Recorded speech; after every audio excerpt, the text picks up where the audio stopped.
রাত পোহালেই আমার জায়ের সাথে আমার স্বামীর বিয়ে। আমার তার সাথে ডিভোর্স হয়নি, এমনকি আমি আমার স্বামীর ঘর ছেড়েও কোথাও যাইনি এখন পর্যন্ত। আমি আছি আমার রুমে, বিয়ের 9 বছর হতে চলেছে, এখনও নিঃসন্তান। সমস্যাটা আমার স্বামীর। ওনার শুক্রাণুর সংখ্যা 2%। অনেক চিকিৎসা করেছি, কিন্তু লাভ হয়নি। বিয়ের 3 বছরের মাথায় যখন জানতে পারি তার কখনো সন্তান হবে না, সে মানুষটা সারা রাত আমাকে জড়িয়ে ধরে কেঁদেছে। আমাকে বলেছে আমি যেন তাকে ছেড়ে কোথাও না যাই, এবং কথা দিয়েছিলাম যাব না। এরপর ভালোই দিন যাচ্ছিল, শাশুড়িও আদর করত।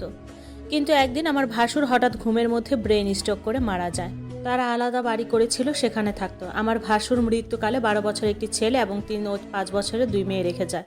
আমার যা ছিল ভীষণ সুন্দরী এবং ভীষণ অমায়িক ভালো মানুষ ছিলেন। তার যে 3টা বাচ্চা দেখে বোঝাই যাইতো না। তাদের সংসার 18 বছরের ছিল। আমার ভাসুর মারা যাওয়ার পর থেকে মেয়ে 2টা আমার কাছে থাকতো, এবং বেশিরভাগ সময় আমার যা আমাদের বাড়িতে থাকতো। আমার শাশুড়ি আগে আমাদের সাথে থাকতো, ভাসুর মারা যাওয়ার পর কয়েকদিন ওখানে ছিল, তারপর যাও চলে আসে আমাদের বাড়িতে। বাড়িটা আমার স্বামীর করা ছিল। আমার শ্বশুরের জায়গার উপর একতলা বাড়ি করেছিল আমার স্বামী। আমার জায়ের মেয়েরা আমার স্বামীকে আগে ছোট বাবা বলে ডাকতো, এখন শুধু বাবা বলেই ডাকে। আমার ভাসুরের মোটামুটি টাকা পয়সা ছিল, আর্থিক অভাব ছিল না। তারপরেও আমার স্বামী এবং আমি তাদের যথেষ্ট দেখতাম। ভাসুর মারা যাওয়ার পর থেকে বাচ্চাগুলো আমার স্বামীকে ছাড়া কিছুই বুঝতো না। আমি বিষয়টা আমলে নিয়েও নেই নাই। আমার দিন বাড়ির আঙিনায় হাঁস মুরগি গরু লালন পালন করায় চলে যেত। আমি ঘরের সব কাজ করতাম। আমার ভাসুর মারা যাওয়ার পর রাতের বেলা আমার স্বামী ভাসুরের মেয়েদের সাথে থাকতো, কারণ ওরা বাবার জন্য কান্না করতো। তখন আমার বিছানায় এসে ঘুমাতো। আমার বিছানাটা এত বড় ছিল না, তখন ওরা দুজন সহ আমার স্বামী খাটে শুইলে আমি নিচে ঘুমাতাম। এর কয়েকদিন পর 12 বছরের ছেলেটা এসেও আমার স্বামীর সাথে ঘুমাতো। আমি তখন অন্য রুমে ঘুমাতাম। এভাবে আস্তে আস্তে তৈরি হলো আমার স্বামীর সাথে আমার দূরত্ব। আমার ভাসুর মারা যাওয়ার বছরখানেক পার হওয়ার পর খেয়াল করলাম আমার শাশুড়িও আমাকে তেমন দেখতে পারে না। সব কিছুতে বড় ভাবিকে প্রাধান্য দেয়, এবং আমার স্বামীও আমাকে গুরুত্ব দিত না এবং সময় দিত না। সব কিছুতে ভাবি ভাবি করত। আমার বড় যা হচ্ছে আমার শাশুড়ির বোনের মেয়ে। আমার শাশুড়ি তার বোনের মেয়েকে আনছে তার বড় ছেলের জন্য, আর আমার স্বামী আমাকে পছন্দ করে পারিবারিকভাবে বিয়ে করেছে। এজন্য অবশ্য প্রথম প্রথম আমার শাশুড়ি আমাকে তেমন পছন্দ করতো না।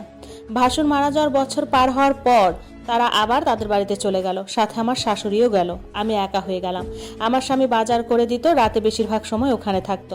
আমি থাকতে পারতাম না, কারণ আমার গবাদি পশু ছিল। একটা সময় শুধু সকালে কোনো কাজ থাকলে আমার এদিকে আসতো, আমার স্বামী এমনি আসতো না।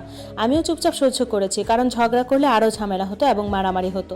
এখন মাসেও আসো না, তাই আমিও আর কিছু বলতাম না। শুধু বুঝতাম মানুষটা আর আমার নেই।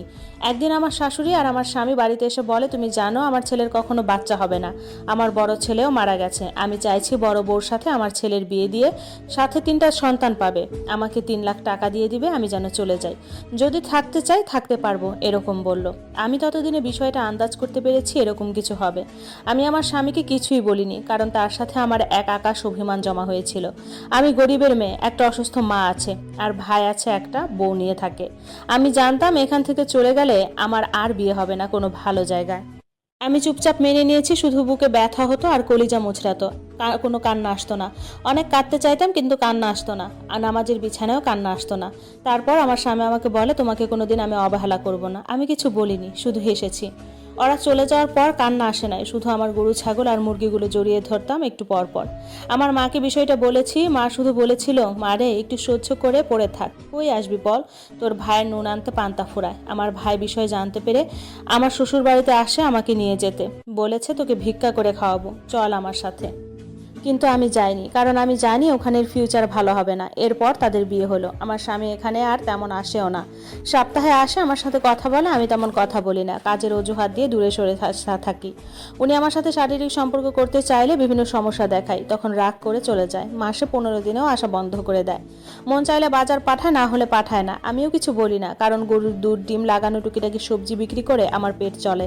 মাকেও দিতাম। ভাইয়ের জন্য পাঠালে ভাই রাগ করতো, নিত না। ভাবিও কথাও বলতো না, শুধু বলতো একবেলা কম খেতাম, তাও তোমাকে পালতে পারতাম। আমার কেন জানি মনে হতো হয়তো এখন এমন বলছে, কিন্তু একটা সময় ঠিকই আমাকে বোঝা মনে করবে। আমার ভাবি এত কষ্ট পেয়েছে এই ঘটনার পর থেকে, একটা ডিম পাঠালেও রাখতো না। কখনো ভালো মন্দ রান্না করলে ভাইয়ের মেয়ের দিয়ে পাঠাতলে আমি তৃপ্তি সহকারে খেতাম। শ্বশুরবাড়ির সবার সাথে আমার দূরত্ব হয়। যে মানুষগুলোকে কত আদর করে আপ্যায়ন করে খাওয়াতাম, কত ভাব ছিল, সে মানুষগুলো এখন আমাকে দেখলে কথাও বলে না, খোঁচা মেরে কথা বলে আমি কেন ডিভোর্স দেয় না, হ্যান ত্যান। আমার শাশুড়ি আসে না, তেমন তেমন একটা কথাও বলে না। ওনাকে মা ডাকতাম, কত যে সেবা করেছি ওনার, হায় আফসোস, কেউ দুঃখ বুঝেনি। আমার কান্না আসতো না, শুধু মনে হতো বাপে করে গেছে বেইমানি, যে জন্ম দিছে সে করছে বেইমানি, আর তোমরা তো বহুত দূরের। সকালে ঘুম থেকে উঠে গোয়াল ঘরে যেয়ে দেখি আমার একটি দুধের গরু নাই। আমি তো পাগল হয়ে যাই, চিৎকার করে প্রতিবেশীদের ডাকি। তখন তারা বলে যে সকালে বেলা তোমার জামাই আর তোমার ভাসুরের ছেলে এসে গরুটা নিয়ে যায়। আমি পাশের প্রতিবেশীকে আমার হাঁস মুরগি গরু দেখতে বলে কোনো রকমে বোরকা পরে ওদের বাড়িতে রওনা দেই। ওদের বাড়িতে গিয়ে দেখি গরুটা জবাই করে মাংস কাটতেছে। আমি চিৎকার দিয়ে কান্না করে উঠি। ওই গরুর মাংস দিয়ে আমার ভাসুরের মেজবানি দিয়েছে, আর এটা ওদের গ্রামের সবাইকে নিয়ে খেয়েছে। আমার প্রতিবেশীদেরও দাওয়াত দিয়েছে। শুধু আমার জন্য এক মুঠ ভাত ওঠেনি, সারাদিন কিছু খাইও নি, শুধু গোয়াল ঘরের দরজার পাশে বসে কেঁদেছি। প্রতিবেশী কয়েকজন মুরব্বী বলেছে, তোর কপালে সুখ উঠে গেছে রে বউ, তোর কপালে সুখ নাই। একজন আমাকে ভাত দিয়ে গেছে, খাইনি। পরের দিন সকালে সেগুলো পানি দিয়ে খেয়েছি। পরের দিন সকালে গরুর গোবর দিয়ে খুঁটো বানাচ্ছি সেল করার জন্য। এগুলো জ্বালানি হিসাবে ভীষণ ভালো কাজে দেয়। আমার স্বামী কয়েকজন লোক নিয়ে আসে, তাদের গোয়াল থেকে বের করে গরু দেখাচ্ছে। আমার এখন 2টা গরু, একটা বাছুর সহ মোট 3টা। আমার স্বামীকে বললাম গরুগুলো সেল করো না, আমি এদের ছাড়া থাকতে পারবো না। আমার স্বামী আমাকে বলে, তোকে থাকতে বলছে কে, চলে যা। এগুলো নিয়ে ওর আর আমার মধ্যে অনেক ঝগড়া হয়। আমি তো গরু বিক্রি করতে দিব না। তখন সে আমাকে অনেক মারে ওই মানুষগুলোর সামনে। প্রতিবেশীরা ধরতে আসলে তাদেরও গালা